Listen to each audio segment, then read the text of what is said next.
It's time for Two Guys and a Goalie with Dustin Nielsen, Matt Cassian, and the goalie, Joaquin Gage.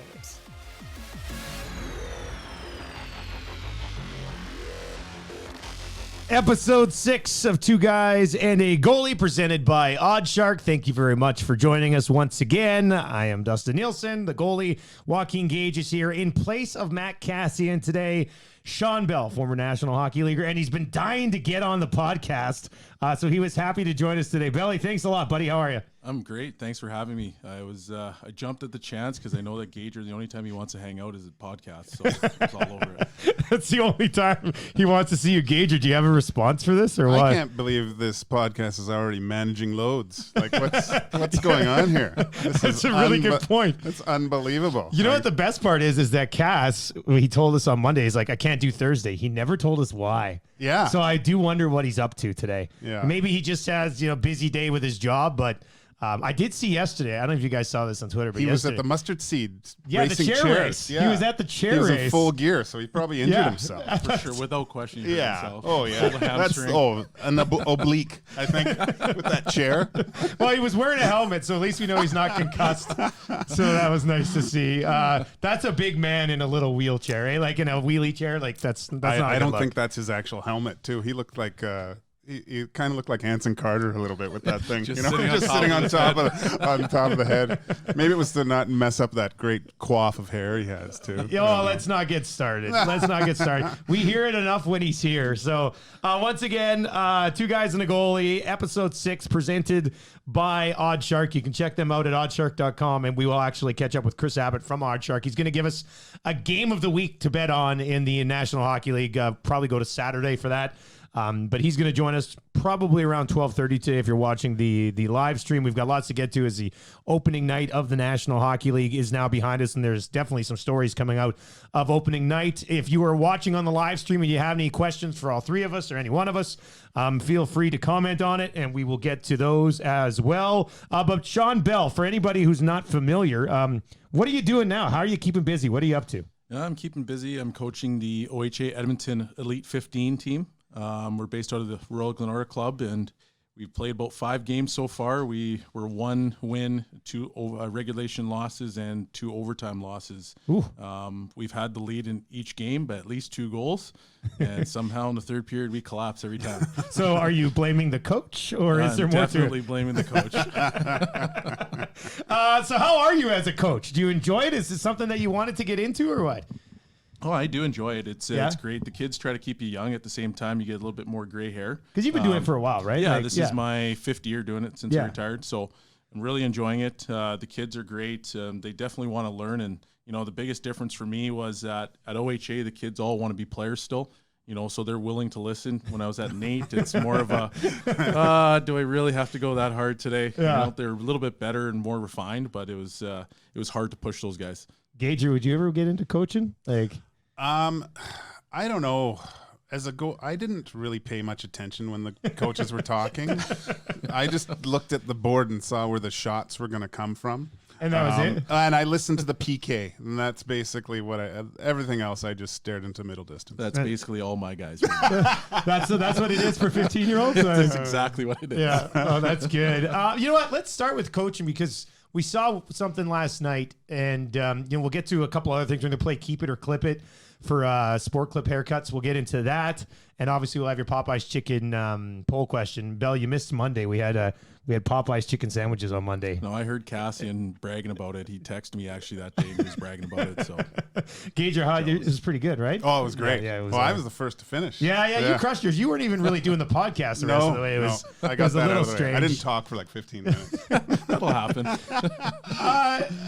For coaching, and we just saw it because the Edmonton Oilers last night played the Vancouver Canucks, and we'll get into a few things coming out of that game. We'll hit on the Leafs and the Ottawa Senators, obviously, as well, with lots of different news coming out of Toronto because there's always news coming out of Toronto. But how long does it take, and Gage, you can go first on this, to adjust to a new coach? I mean, is it half a season? Is it 2 weeks? Is it something you can try to do in the preseason? Or how long does that take, you think? I think it all depends on the player. For a more established player, I don't think it makes much difference for like Connor and Leon and Nuge and stuff. For maybe a bottom six player. He's trying to show what he can do to stay in the lineup maybe a little bit more. There's a little bit maybe more pressure to show what you have.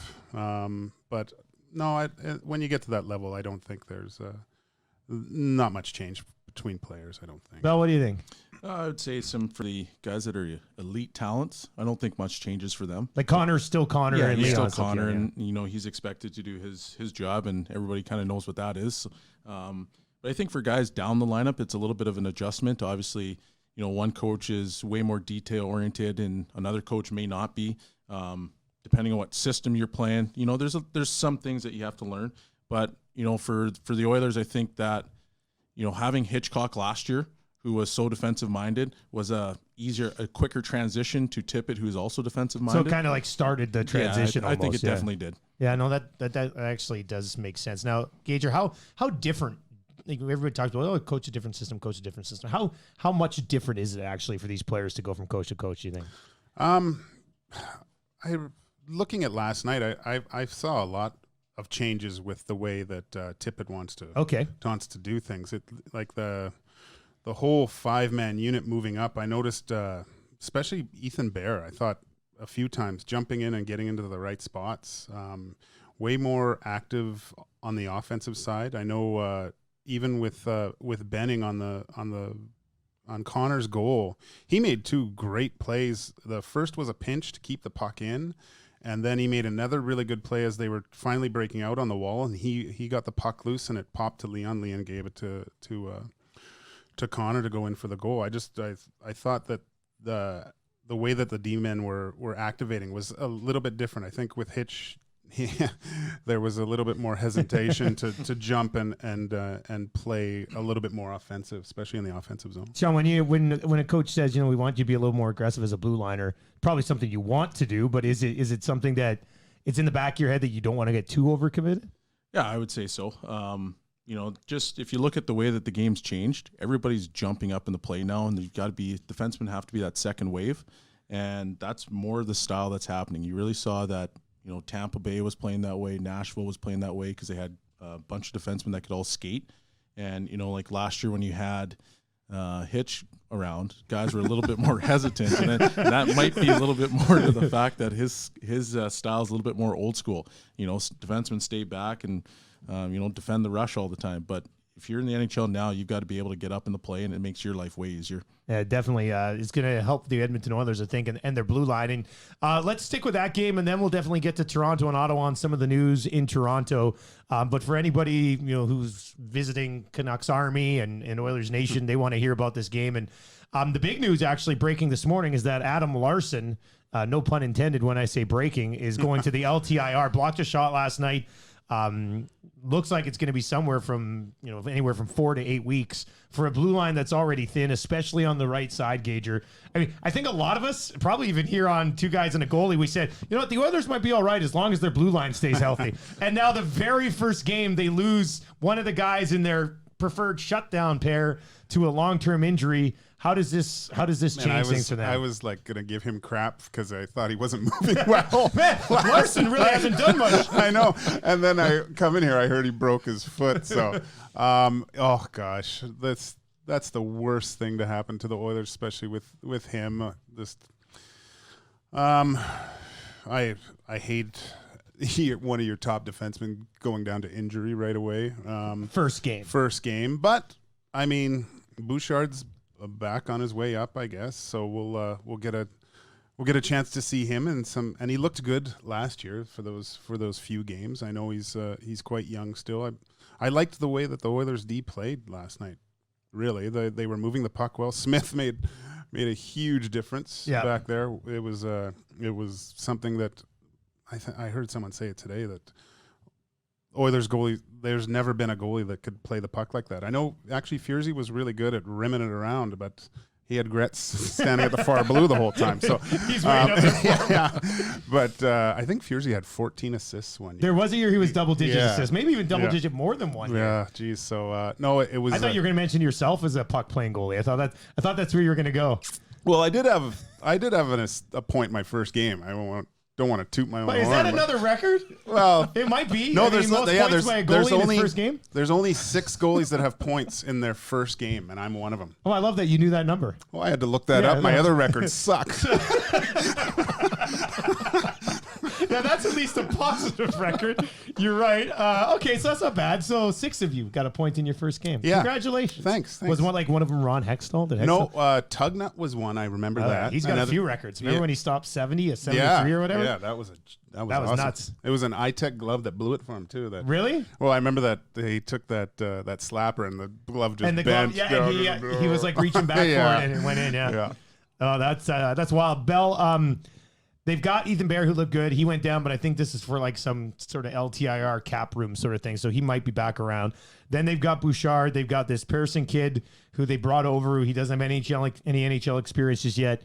How much are they putting on these young guys now? Like, how badly do they need one of them to step up? And put yourself in their shoes as a young defenseman. I mean, when you have to deal with the pressure of having to fill the shoes of Adam Larsson, there's a lot here to handle, isn't there? Oh, without question, there's definitely a lot. Those 3, they're all smooth skating defensemen. They all can move the puck well. But, the NHL is a different animal. It's a different beast. And, you have to all of a sudden play against Elijah Petterssons of the world, Anze Kopitar. Like, those guys are hard to handle. And if you're not ready for that, it's a tremendous amount of stress on you.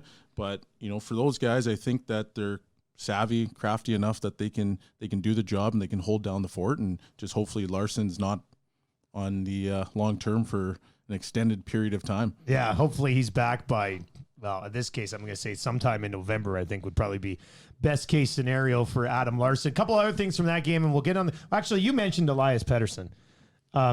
He's going to be really, really, really good. Hey, like he's already so really good, but you watch him and he makes small, subtle plays that just not even other elite guys in the league make, right? Do you notice that as well? Oh, I definitely do. Like whether it's just like a little head fake and gets the goalie guessing and then he tries to go short side. Like he just does so many things with the puck or just with his body that gets guys guessing the wrong way. He kind of reminds me, and this is obviously not the same, but Sergei Zubov.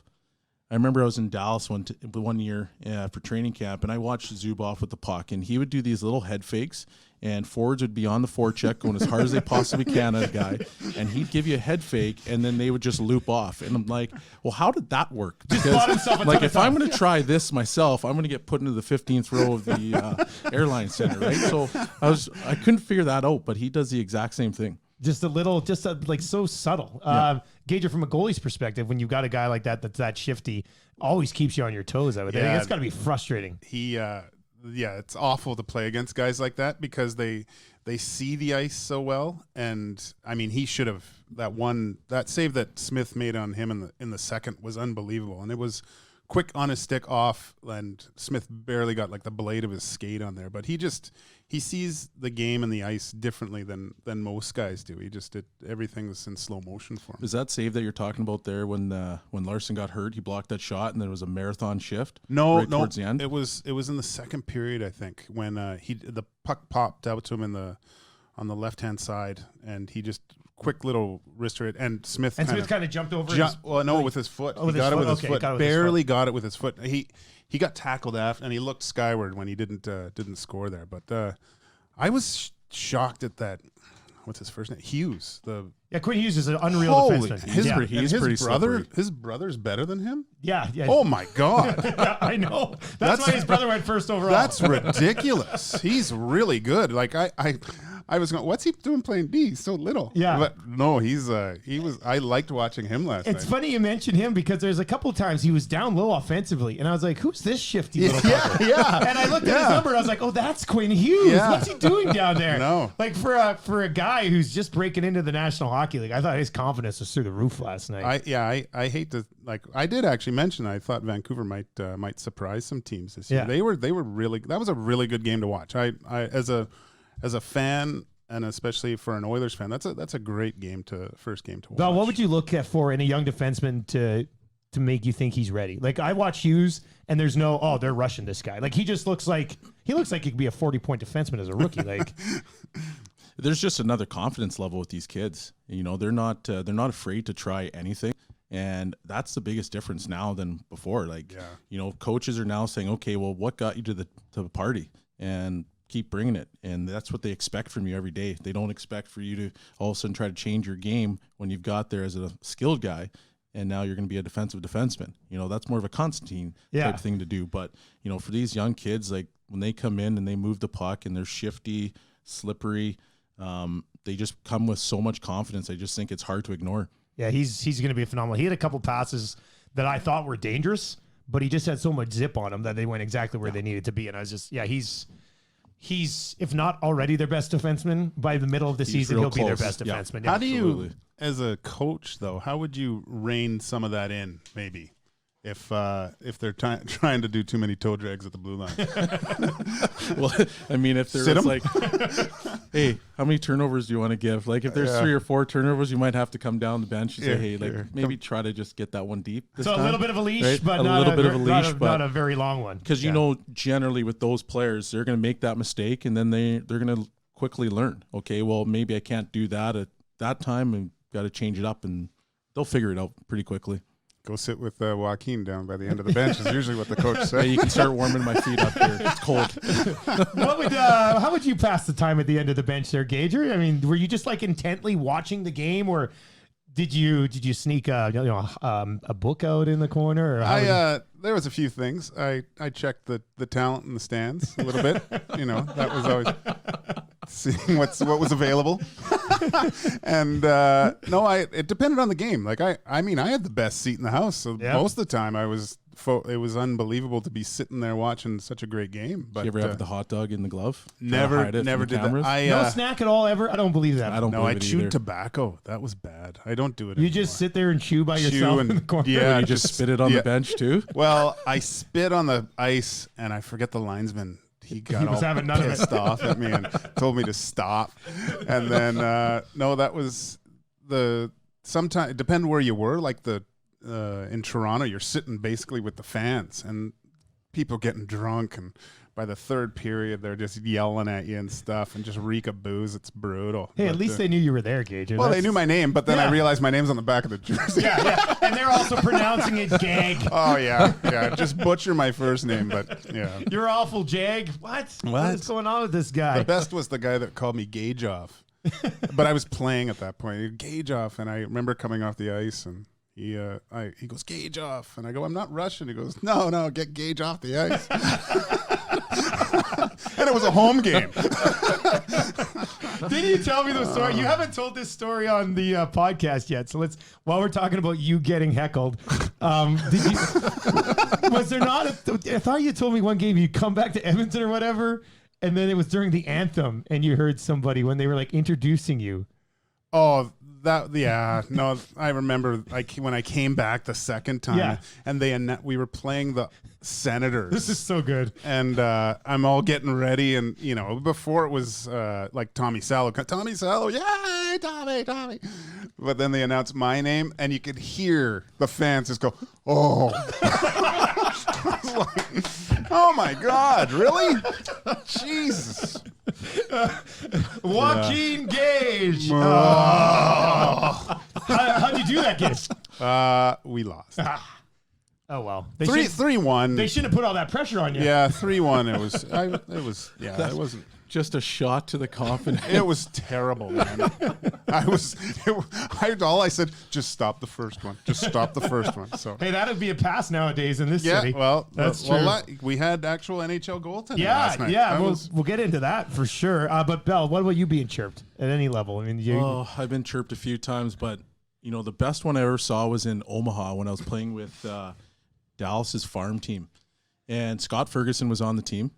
And we're walking out, and they were like really good at just chirps. And I remember he was right in front of me, and these fans started chanting. I'm like, "What's this chant?" And it was 10 years pro, not in the show. I burst out laughing. It was one of the funniest things I've ever heard. That's good. Oh, that is a great chirp. Yeah, it was good. Not just really once, but a chant. Yeah, it was a chant, and they got it going for a little bit until the anthem started. And I'll never forget that. How did he? He was good. He liked that kind of stuff, so he always laughed it off. Oh, that is gold. It was memorable. That is a great one. All right, back to the Oilers and Canucks. We talked about Pedersen and Quinn Hughes, some of the young guys on the Vancouver side of things. This is a perfect discussion to have today with you guys here. Nothing against Cass, who I'm not sure if he ever came back to get a puck from the goalie ever, but Mike Smith, and you watch Mike Smith, but like we had a chance to watch Mike Smith last night up close, focus on him, and this guy is all over the place going after the puck. Gager, let's start with you. Do you admire that? Do you think it's kind of risky? Are you impressed with it? And how much do you think it'll help the team? It's a love-hate relationship with goalies. Let's put it, he's phenomenal with the puck. Like I remember, didn't he score from the other end of the ice in the All-Star game? Like he shot it the chopped shelf or something. Yeah, he's very gifted with that. I liked when he, like I think we talked about it before, when he gets the puck and he moves it right away, like there's no hesitation. Oh, I'm moving it there, boom, boom. It's when he grabs it and then holds it and he has an open defenseman to take it up ice and he's looking for something better. We talked about the men's league over 4 sticks between 2 legs to hit that guy for a breakaway. Which is beautiful. Which is awesome to do. But I love when he moves the puck. The dynamic of being a goalie being able to clear the puck on a penalty kill too, it's not only does it help just by killing time, but the other team always has to think about, where am I dumping the puck? Am I going to dump it in a place where Smith can't get it?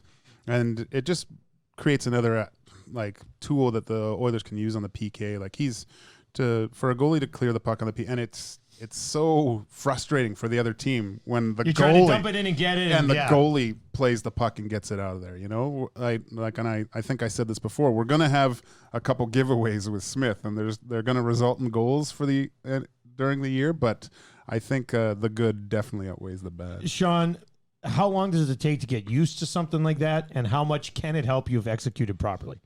It doesn't take too long, because knowing Mike, I played with Mike in Dallas with the farm team, and he's open about it. He says, "Okay, like if the puck gets dumped, I want you guys to split off to the corners." He just said, "Here's the plan." Yeah. He's like, "The only time I want you to really come back is if you have tons of time. I see it, then you can pick up the puck and wheel." If you're coming back with some room, right? Yeah. And so he's very open about it. He communicates well with the defenseman, and it makes the defenseman's life so easy, because you don't have to go back for the puck. He's already out, getting that puck, and then he's making that play. And the only time that you're really in trouble is, like Gager just said, is if he's trying to look for that sexy play up the middle, over top of 5 heads, right, and land on the far blue line. But for the most part, it's one of the greatest things as a defenseman to have a goalie that can play the puck like that. Well, you take the good with the bad, right? There's going to be a lot of good, Yeah. and there's going to be a little bit of bad somewhere along the way. Yeah, at one point this season, Dave Tippett's going to walk down and he's going to say, "Hey, tell Smith to stay in the net." Just one time, right? Try to get that message across. Okay, we'll get still a couple other things I want to hit on in that game. We've got to get to the Toronto Maple Leafs and the name captain. They scratched Jason Spezza in his first game there, and then we're going to play Keep It and Clip It for Sport Clips haircuts as well. That is on the way. We've got your Popeyes chicken poll question that we're actually, you know what? Let's bring in Kris Abbott from Oddshark, and then we'll get to our poll question today. Chris, welcome back to Two Guys and a Goalie. How are you doing today? I'm doing great. How are you guys doing today? We are fine. I'm fine. Thanks for asking. You guys doing all right as well? Oh, every time I hear this guy's voice, I just light up. I'm doing fantastic. Let me. This is pretty good, because we got 2 ex-Hamilton Bulldogs, and as soon as I finish talking to you guys, I'm jumping on a plane and heading to the Hammer for the weekend. So how's that? That's awesome. Where's Stay out of Hess Village. Hamilton tonight. Oh, the Hess Village, man. Hopefully the weather's good for you. That street is awesome. It's hectic. Hey? I lived 200 steps away from there one year. It was fantastic. Really? I crawled home from that street so many times. Jeez. I can say all this stuff now. Yeah, you can. The coaches don't know. Yeah. So a lot of good nights. I remember, this is bad, but I remember I stayed out too late one night. It's one of the only times I kind of played guilty. What's too late, though? That's a good 4. question. Fair enough. Yeah. And that's good. Pre-game skate, and who's the coach? Who's the coach of Montreal? Julian was our coach in Hamilton. And first drill, he came over after the first shooting drill. He came and he goes, "Joaquin," and he looked in the net over my shoulder. He goes, "There's a ton of pucks in the net." But we won. I played great that game. We won. We played again the next night, and I wasn't that good. But it's always the second day that hurts. But good times in the Hammer. Then you can have a. Awesome. I always heard Hamilton was a dud. Depends where you go. Okay, yeah, I guess you can always find a place, right? Yeah, absolutely. Well, hey, Kris, have a good time there, I guess. I will. I mean, I always thought the barometer for staying out too late, and you can't get this anymore because it's 24 hours. But when you pulled up to the McDonald's drive-thru late at night and they're like, "Sorry, sir, we're serving breakfast," that was when you knew you were out too late. Yeah, I should have been in bed already. That's a tough one. You're right. That's a good point. All right, as far as the odds go, the National Hockey League is fired up. How active do you see it early in the season as opposed to, once maybe people kind of get tired of it a little bit later on in the year? Like, how active would your website be when it comes to hockey content right now? People were really excited leading up to the season for, season-long player props and Stanley Cup preseason bets and things like that, because that's really when you get your best value, unless, you're in last place at Christmas and you go on to win the Stanley Cup like the Blues did last year. But, you can get, if anyone got that bet in around December 27th last year, they had a real good spring. But right now it's very, very active. People are looking at season long things like, is Connor McDavid over under 116 points? That was the number he was set at this year. So I think that's pretty high. I don't know. And, he's usually good for an injury or two and knock on wood or whatever. But that was one of the ones that was really popular. Nathan McKinnon was 99 points over under. So we had a lot of action with that. The hard part about betting the games themselves once the season starts is you really don't have the data points to go off with most teams have a huge changeover in their roster. So it can be a little tough betting early because you're not exactly sure. You don't have perfect information, but of course I bet last night and I'm going to bet tonight and tomorrow night. I had a buddy bet last night. He bet on McDavid over 2.5 shots. And this guy's a Canucks fan. And McDavid's second shot was the one that won him the game, and he never took a third one. No. Yeah, he was livid. Oh, he my texted God. me, and it ruined like a 3-bet parlay for him, too. He was absolutely pissed off. Actually, before we go back to Kris, over or under 116 points for Connor McDavid, what would you guys have said? I'm going over. I'd go under.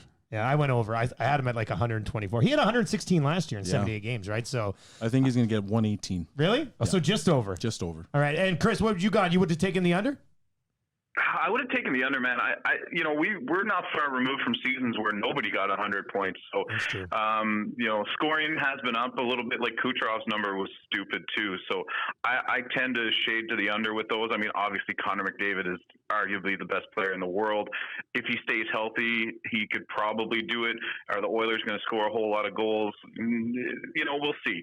But I would say under and hope to be wrong as someone who likes to see the Oilers succeed. What's your game of the weekend here from OddsShark? What's one game that you think a lot of people should be taking a look at this weekend? Well, you're breaking up on me, fellas. Oh, what was your game of the week? What do you got for the game of the weekend? Did we lose him? Hernan's going to try to reconnect with him. I want to find out what his game of the week is because I want to lay a few bucks on it. That's what I'm going to try to do. That's basically, I'm like, let's get Kris Abbott on every Thursday so he can tell me exactly where to place my bets. I also want to ask him this. I was making some bold predictions earlier this week, and I said the St. Louis Blues are going to miss the playoffs. Is that crazy? I had a couple of people think I was nuts because other people think they're going to. I think it was Frank Saravalli who said he thinks that they could win the cup again, and I just don't see that happening. I think it's slightly crazy. You think it's slightly crazy? Yeah, because, I mean, if you remember when Jonathan Taves came out and he basically was like, no, that was a team that was supposed to win. And they finally played. Yeah, he did say right that. away. Yeah, that's true. Everyone had them making the playoffs. Yeah. At the beginning of the year, yeah. And they're the exact same team. Yeah, they pretty much are exactly. Yeah. Well, they brought in Justin Falk on the blue line, which True, I mean that doesn't make them worse in any way either. So I would say they're going to make the playoffs. Whether they're going to win the Stanley Cup again, that's debatable. So tough to do, right? Yeah. Like even some of the best teams that we've seen haven't been able to do that. Okay, we've got Kris back. Kris, we were asking about your game of the week. What's one game that we should look at this weekend? I think something to keep an eye on this weekend. Obviously, the Hockey Night in Canada kickoff with Montreal and Toronto. It'll be Toronto's third game in 4 nights, and they will be the betting favorite in that game. So I think it might be a good opportunity to sneak in with a Montreal bet, or maybe you can bet the spread, right, plus 1.5 for them to keep it within 1 goal. Obviously, these two teams play each other pretty tightly, so you probably get a decent price on Montreal plus 1.5. The other thing there is that those teams over the last 3 years, I think their average goal total in games are 6.8 something. So betting over 6.5 goals in that game wouldn't be a bad one either, I don't think. Taking the over in a Habs Leafs game. I don't think you can go wrong there. It's usually pretty entertaining affairs. I think that'll be good. Okay, Kris, thanks for reconnecting. Enjoy your trip to Hamilton. And where'd you guys say he needs to go? Was it? Hess Village. Hess Village. All right. Well, good luck at Hess Village, buddy. There you go. That is Kris Abbott from Odd Shark joining us here on Two Guys and a Goalie. We'll get to the Leafs. He helped me out. He helped me out the other day too. I had to direct message him. I'm a boxing fan, so he gave me some pointers. Really? Yeah. And did it work out? Well, I don't know yet. I kind of want to know though, just about Hess Village. I wonder if the Sizzle's still open. Was it the Sizzle when you were there? I went to the Pink Flamingo. Was it the Pink Flamingo? The Flamingo one? Isn't that what it was called? Tell me about I'm the not Sizzle. sure, What's but the Sizzle? Sizzle was like the Sizzle? hottest bar in Hamilton, literally and figuratively. It was smoking hot It was in there? smoking hot in there. If you wore a suit there, you'd be dripping. Is that why yeah, they called it the Sizzle? I'm trying to figure that part out. But It must be. It couldn't have just been a lucky. It had to have been a clever name, I would think. that's what I'm thinking. But it was a fantastic place. Oh, it's great, especially when springtime rolled around. Oh, We're in Hamilton? yeah, Really? because it's all patios. It can't be more than 800 meters long, is Yeah, it? I don't think so. Yeah, and it's just all bars. Really? Yeah, So it's worth checking out. Yeah. Oh, I hope I get to go to a Hamilton Tiger Cats game. Then I wasn't like, oh God, I hope TSN gives me a Ticats game. Yeah. But now I'm kind of intrigued by it. That's good. All right, let's do your Popeyes chicken poll question. Try Popeyes legendary Louisiana chicken today. This is an interesting one, and the answer might be other, to be honest with you. But here's a question, boys: which goalie would you want in a must-win game this season? And the options that we laid out: Carey Price, Marc-Andre Fleury, Sergei Bobrovsky, Andrei Vasilevsky, or a goalie of your choice. Gager being the goalie. I'm going to let Belzy, the coach, take this one first because I don't want to pick the same one. I've got bias here. Okay. You can't pick me. Carey Price. Taking Carey Price? Yeah, you're my second though, Gager. Oh, thanks, man. Thanks. Just have me on the bench. As Mac T said, I'm good in the room. Good glue guy. Who's one goalie that you would want on the bench in a must-win game? Yeah, Joaquin exactly. Gage. That's this guy. Oh, gosh. That's big. So you go Carey Price? I go Carey Price. There's just a lot of composure there. He's so solid, just everywhere. He plays a puck fairly well. He moves well in the net, side to side. Like he doesn't just really. He's got good size. Great size, Yeah. and doesn't let many soft goals in. And there's always that time in a big game that if one goaltender lets in the soft one, that could be the difference.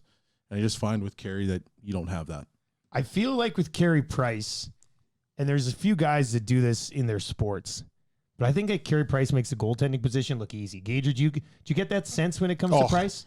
Yeah, I've been to a couple just pregame skates with Montreal, and to watch his routine before and how he moves on the ice, he makes it look like anyone could just go out there, throw on the pads, and just do it. He makes everything look absolutely effortless, and he's combined some goalies are really good technically, some others are more athletic. He's just the perfect storm of both qualities.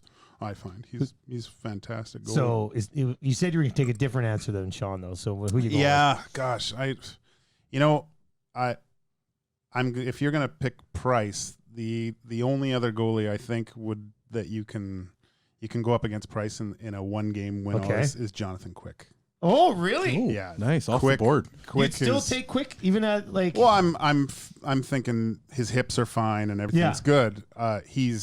He did have some huge games, didn't he? Oh, he was stone cold. He was unbelievable when the Kings won those games. He reminded me of Grant Fuhrbeck. Like maybe there was one or two, but it got to a point and it was just the other team wasn't scoring and everyone knew it. The Kings D-men knew it, the forwards knew it, and the rest of the team knew it too. He's still one of my favorites. I think I'd still go with Marc-Andre Fleury.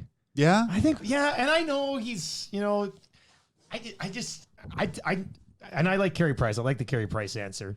I don't really like the Jonathan Quick answer. I'll just be honest with you. I'm not going to sit here and be like, I also like the Quick answer. Yeah. But I know he had that reputation in World Juniors, right? It kind of was just like, oh man, is he going to get it done? And then, but he was great against Detroit at the beginning of his career, and still with Vegas, man. Like he's unbelievable. I think he's phenomenal. So I think he's just so athletic, right? He is. He gets across. And he makes saves. For an older guy now too, right? So yeah, I'm going to go. Do you have anything against Marc-Andre Fleury, Gage? No, I'm a huge fan. I hope that he wins the cup, just because if you like when he won the cup the first time, just the joy in his face was awesome to see. And then when Pittsburgh won the next two, like he was more in a supporting role, and you could see in his face, and even holding the cup, it's everyone wants to feel part of a team, and especially for the guy that doesn't play and Murray goes on his job. And it's just not the same. And I was really rooting for him a few years ago, just to be part of something that was so special in Vegas and be such a big part of that team. And I was really hoping that he raised the cup that year, just to see the look on his face. And I mean, he's had a great career. It's not like he's had to struggle that much, but just to get that gratification of maybe coming back, becoming a starter again, and winning a cup, that would have been great. Imagine starting your franchise with a Stanley Cup winning goalie who's still one of the best in the league. Yeah. Sorry, Seattle. That's probably not going to happen. That's not happening. That was crazy. We'll get to sport clips, haircuts, keep it or clip it in a second. I do want to go back to the Toronto Maple Leafs, who made a lot of news yesterday. Starting with John Tavares being named the captain. Sean, your thoughts on the guy who I thought was kind of the no-brainer decision all along. I did too. I didn't think anybody else was getting it. The minute he signed in Toronto, I was like, he's the next captain. He's just basically what you want. He's low maintenance. He's never going to be in the news. He just consistently works and works and works. I hope you didn't just jinx him. yeah, knock on wood, right? But I didn't have any doubts. I thought it was Tavares the whole way. Gager? Yeah, you know what? We were talking about this last night. Yeah. And after last night watching the game, I was, it's the Toronto Maple Leafs. Why would you give, and it's not saying that you shouldn't give it to maybe an American or a European, but if you have a Canadian of the caliber of Tavares, why wouldn't who's been a captain? And he's from Toronto. Yeah. He left the island to come back to Toronto. It's almost a slap in the face that he didn't already have it. Exactly. I can't believe I thought that Matthews should have been the captain. I was like punching myself yesterday. That's probably getting a little too carried away. Maybe we'll video chat. You can watch what I do during the game. Gage, are you punching yourself right now? I totally like to check it out. Okay, so then the other story that Toronto that kind of emerged yesterday, and a few people chimed in on it, was Mike Babcock healthy scratching Jason Spezza, who comes back, signs with his hometown team. Everybody's excited. They're playing the Ottawa Senators, where he started his career. And instead of starting Jason Spezza, they start Nick Shore, who played 36 games in the KHL last season. Like, I think overall, we're probably making too much of it, but that's a straight up slap in the face from Babcock to Jason Spezza, isn't it? I was just talking about this at the RGC, and I don't know what happened there. To me, that's disrespectful, but I don't want to really jump too far into this one. I think that you got to give it to him. Doesn't matter if he's an older player. He's earned the right to be in the starting lineup for that game, and for me, I would be a little bit pissed off, but I don't know. What do you think if you're Kyle Dubas, you sign this guy, you say you're going to be a part of our team, then your head coach goes and scratches him in the first game? Gager, just to me, Mike Babcock has this reputation for doing things like this, especially, I think it was last year, he was talking about, you need to have the guys in your lineup to win, and that's a shot directly at Dubas. This is kind of a shot at both Spezza and Dubas. Mike Babcock just seems like he does whatever he wants. Yeah, no, I love those memes with the scene from Moneyball where Brad Pitt's in the office talking to the manager, and it's the exact same thing. And I wish we got to get that Mike Commodore. Yeah, we should actually try to get Commodore on. The stories that he has. I played with him in that Alzheimer's thing, and gosh, he's a riot to have on. And I saw some of his tweets today, and Yeah, it's he disrespectful. hates him. Yeah. Yeah. No, I've never seen anybody come out on Twitter and go after someone as much as Commodore does. Well, that Alzheimer's luncheon, you were there when he absolutely tore a strip off of him. He went for 45 minutes on talking about what an asshole Babcock Just is. on Babcock? Just on Babcock. He had the place dying laughing, too. Everyone was dying laughing. Oh, it was great. It's really? Wow. It's a one way to send a message, though, hey? Strong message. Strong message. Yep. Yeah, a strong message to send. Strong message. Jason Spezza, you need to be better. Or you're going to watch a guy from the KHL last year who was in the NHL before, then went to the KHL. I did the Spengler Cup last year. He was supposed to be on the Russian team that came to the Spengler Cup, but apparently Russian teams don't give a shit about the Spengler Cup. So they just try to get their money and then go. Bill, did you? I was there with Mannheim. You were in the Spengler. Yeah, we beat Team Canada.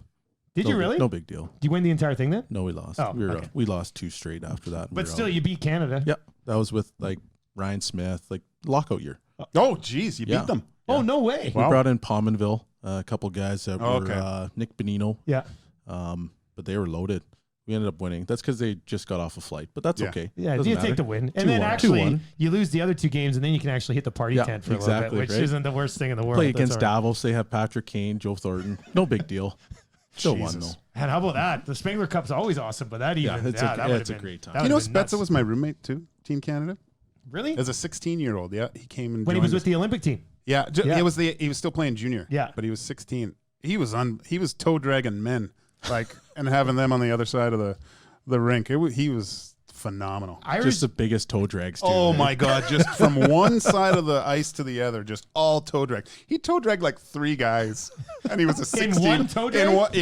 It was just stupid. And we're all looking at each other. Goes, this kid's 16 years old. He's making these men look like idiots. The thing that I was going to say is that he always seemed to have a super long reach. Yeah. Like in junior, it looked like he was almost using a stick that was too long for him. Yeah, it was crazy. You could almost make a case that there weren't a lot of people toe dragging before Jason Spezza. I don't know if there was. Yeah. Not like that. Yeah. He was like one of the pioneers of that. That might be what we just came up with. Hernan, how much time do we have left here? I guess it's a podcast. We can go as long as we want. But yeah, you got about 19, 18 minutes, so we got a lot of time. We got lots of time. I want to get into the sport clips, haircuts, keep it or clip it. We played this game last Thursday. It was pretty fun. Sport clips, where it's good to be a guy and also the home of the MVP experience. If you're listening to the podcast, you're watching the stream here in Edmonton, they're actually going to have the Grey Cup at the Sport Clip location on the south side on October 26th as a food bank event. So you can get down there for a food drive and check out the Grey Cup. Probably the only way you're going to see it in Edmonton this year. So you might as well swing on down to Sport Clips and check that out. All right, let's start in Ottawa. All right, so Belly, just so you know, I say the statement. And then if you like it, you keep it. If you don't like it, you clip it, and it's for Sport Clips. All right, here we go. Brady Tkachuk will be better than his brother Matthew Tkachuk. Keep it. Oof. That's pretty good.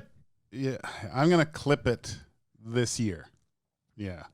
You're just gonna. Is it on a year basis? Well, or is I kind of said overall. This is an overall. Oh, is this overall? Yeah, this is overall. Like this for is the overall. career. For the career. Ooh. Sorry, I should have clarified that. That's on me as the host of Keep It or Clip It. That's my bad. Well, then I'm gonna keep it. Yeah, he's too big. Looking at him last night playing. I wanted to send the tape to Puljujarvi and say, "This is how we want you to play. Play how this guy plays. See this guy? That's what you should do." I think he could be a 75-point guy this year. Oh yeah, there's a good chance. Which is crazy. And if you think about it, how good Matt is in all aspects of it. If Ottawa is going to get a player that's better than Matthew Tkachuk, Brady Tkachuk could be a guy that they build a team around. Absolutely, like he's that level, right? I'm not exaggerating here. I don't think you are. No, I think he's legit. All right, keep it or clip it. The Winnipeg Jets will miss the playoffs. Keep it.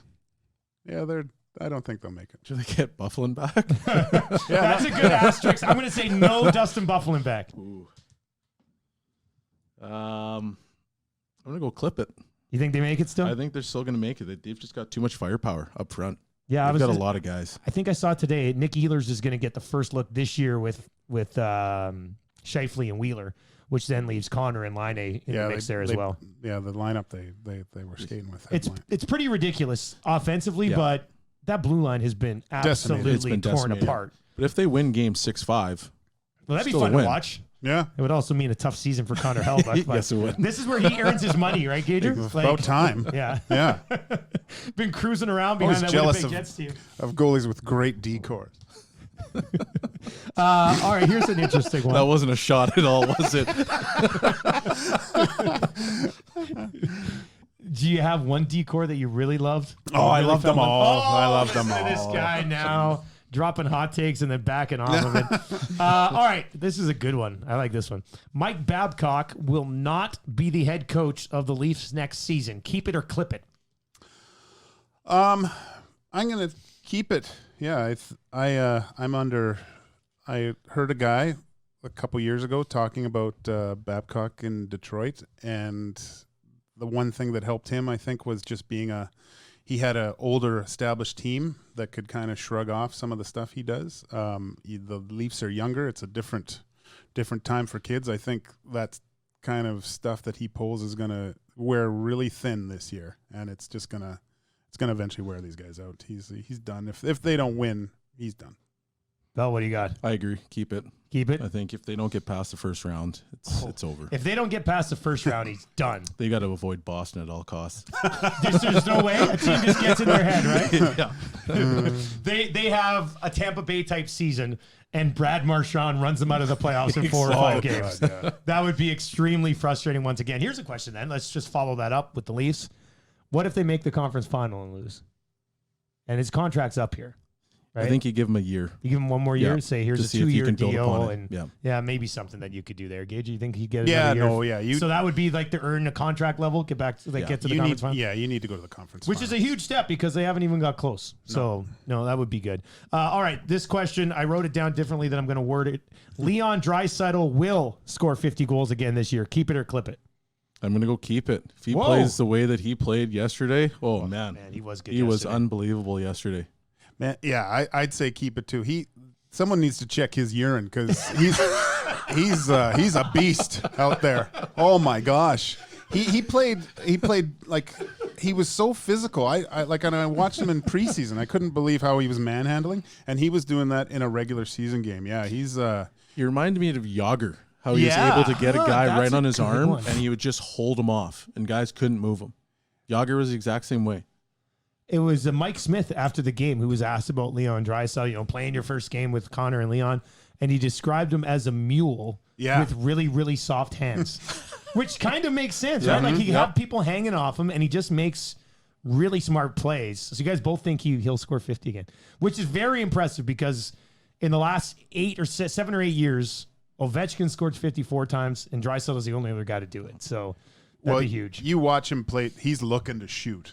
Oh like, yeah, he wants to rip it, and that's like he looks like a player that he's comfortable with the league now, and he knows what he can do. There was a lot of inconsistencies, I think, game to game. I mean, it's only one game, but he looked like a beast physically, and a guy that wants to shoot the puck and score goals. Well, wasn't it in his first 2 shifts he had like 3 or 4 shots? Yeah, started really well. I finished with 6 shots in that game last night. Yeah, no, that stick looks funny though to me. Yeah, like that blade, just a paddle. Yeah, I would hate the puck coming off that thing because it would just stay on the stick forever. All right, let's go to Calgary. The Flames are more likely to miss the playoffs than win the division again. Keep it or clip it. I'll clip that one. You think they're more likely to win the division again? Yeah, I think. You think they can follow up what they did last year? Yeah. I'm clipping it. Yeah. They've got a lot of skill up front. They've added. They got got 2 really good lines and a third line that can kind of contribute. Yeah. And they've got more grit too, right? Like obviously you can say what you want about Luch, but he adds an element to that team that is going to make everyone a little bit bigger. And I mean, Tkachuk was doing his antics. Yeah. And now all of a sudden you got Luch on the ice too. Like he's going to be a little bit bigger and he's going to drive more people crazy. Their decor is really good. I mean, they don't even have that young Valimaki. Yeah, that's right. I mean, he's a really good player. So I think they're more likely to win the division. Gager, would you be worried at all about a Riddick and Talbot combo maybe being the Achilles heel there? Oh, yeah. We'll see how it not much different than here kind of sort of thing? No, yeah. Hopefully they suck. right? And then we don't have to worry about anything. All right, to Vancouver for the Canucks Army website out there. The Canucks significantly improved their team in the offseason. Keep it or clip it? Keep it.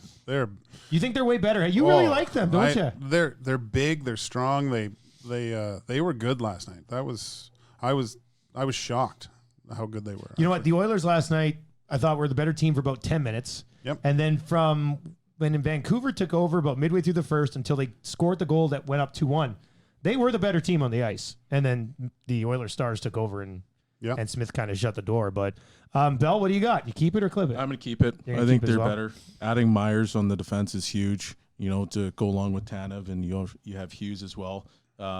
Pearson is kind of an undercover one. Like he's a good player. Yeah, right? he had 11 shots in that first game. Exactly. So I think they've considerably improved. All right. To Montreal, keep it or clip it. The Montreal Canadiens will make the playoffs. I'm clipping. Gager's hesitating. I'm clipping it. I'll keep it. They were really close last year. They got some young guys. I think they'll make it this year. Bell, not enough there for you in your opinion? Not enough there, but I think a lot of other teams improved as well. Yes, they were close, but there's so many other teams within that division or that conference that improved. Like the Floridas and those types of teams. Improved. The Islanders. The Rangers improved a little bit. The Devils have improved. So I think it's going to be a little bit tougher to make the playoffs in the Eastern than it has in the last couple of years. Forgot about the Rangers, right? Damn, I forgot about you want to change that answer then? You can't change your No, answer it's because of the Rangers. It's in the bank.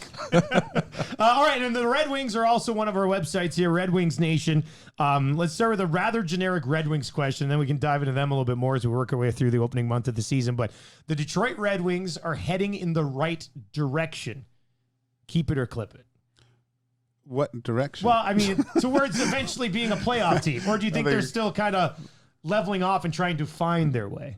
Like, are they going to get better before things possibly get worse? I don't think so. No? No. So you think there's still some bleak years ahead there with the Wings? Yeah, I think it's another season like last year for them. What do you think? I think I'm going to keep it. Okay. But I think... But you're going to limit the expectations? Yeah, I'm going to limit the expectations. I think Stevie Y is going to do a great job there. He has just an eye for talent, and he finds players, and there's going to be a few more lean years, but I think it's going to be they're definitely in the right direction. They got some young pieces there. Yeah. They don't have the future Lidstrom on the blue line or anything, which will obviously help. And then, between the pipes, they're still kind of looking for the next guy as well. But that'll be an interesting one to follow with the Red Wings. Dylan Larkin kind of flies under the radar as a pretty damn good player, and Anthony Mantha can score some goals there as well. So there you go. There's the Thursday installment of Keep It or Clip It, presented to you by Sport Clip Haircuts, home of the MVP experience. I've had the MVP experience. I told Gager about it. Bill, you have to go to Sport Clips and get the MVP experience. I'll never get my hair cut at any other place ever. And that includes when I go home and see my parents, and they're like, "Hey, you want me to cut it up like when you were a kid?" No, Mom, I don't want you to ruin my hair for the rest of my life. She cut my hair one time in high school. Actually, her friend did. Should have never trusted her. Her friend was a whack job, and my mom somehow put the hair of her son in her crazy friend's hands, and she literally went down to like the skin, probably about 3 centimeters wide, 2 inches long along the left side of my head. And I wasn't changing it up, so I went to school with that for like 6 weeks when I was in grade 11. It was just one side of your head. Yeah, luckily. So yeah, technically, I should you have could said be do the other side. Right? Like you could have been the trendsetter. Like that's a trend that's happened now. Kaylee Humphreys, I guess. Right? One side shade and they just throw it over. No, but it was only like a small little section. It was awful. So anyway, what I'm saying is go to Sport Clips. Get your hair cut there. Okay, I wanted to get to this a little bit because I'm flying out of town this afternoon for the weekend. I know how I spend my road trips traveling.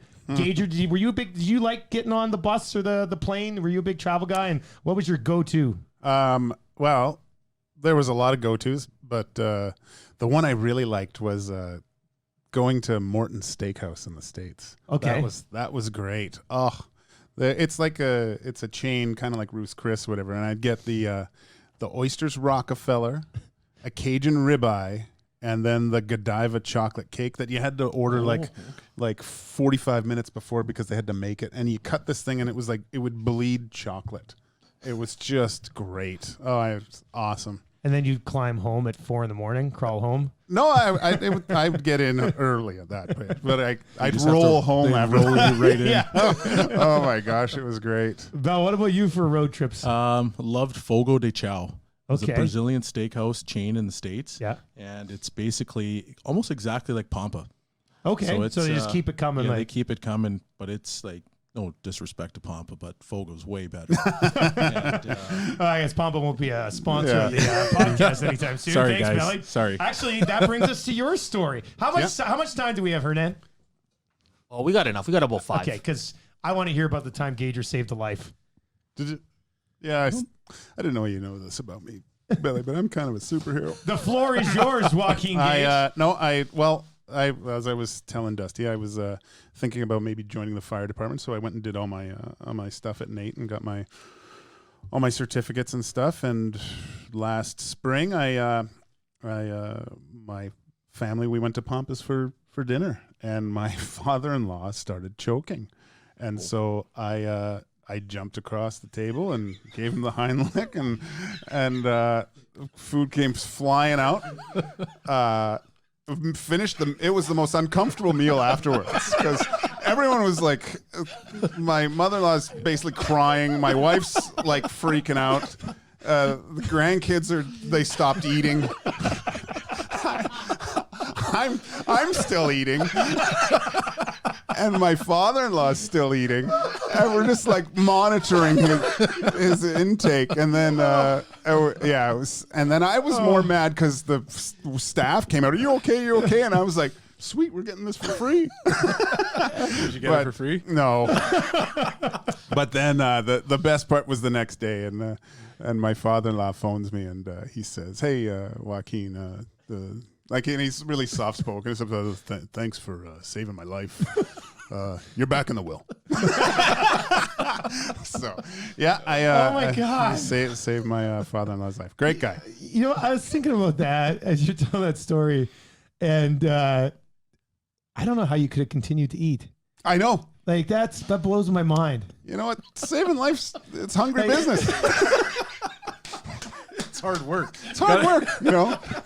Got to get my calorie intake. Yeah. That's Saving great. life. I came back and flipped that thing green. Let's keep going. Oh, and your father-in-law is probably still hungry at the time. Oh yeah, right? yeah, no, Yeah. Was there a buzz around the restaurant? Like people, oh my God, that guy just saved a life. yeah. I think yeah, What a hero. Oh my gosh, that guy stops pucks and saves lives. Yeah, stop pucks maybe. That's a perfect way to wrap up episode 6. And you know what? We say this before we get out here, Dan. We said last time we'd named the episode of the podcast at the end of the podcast. And I think we have to name this podcast something about you saving a life. Actually, maybe we just call it Gage Saves a Life. Yeah. Episode 6, Gage Saves a Life. I think that's worth it. I think I that's like a good that. idea. Good job, Dusty. Yeah, Belle, you're going to be back with us on Monday because Gager's got some stuff to do. He's got some big tests to take. Wait. We just need some load management here. You know, I'm the Kawhi Leonard of podcasts. But Cassian will be back, so it'll be myself, Cass, and Belly on Monday. Sean, thanks for coming in today. Thanks for having me. Hopefully you had fun. That's going to do it for episode 6 of Two Guys and a Goalie. Gage Saves a Life. I can't wait until you save another life while we're doing the podcast. Well, I'll be downtown if anyone needs some help. Just hit me up. Oh, that's too good. All right, that's going to do it for Hernan Salas in the corner and Sean Bell and Joaquin Gage. I'm Dustin Nielsen. Thank you very much to Popeyes Chicken, Sport Clip Haircuts, and of course our presenting sponsor, Oddshark. Check them out at oddshark.com. That'll do it for episode 6 of Two Guys and a Goalie. We will be back next week.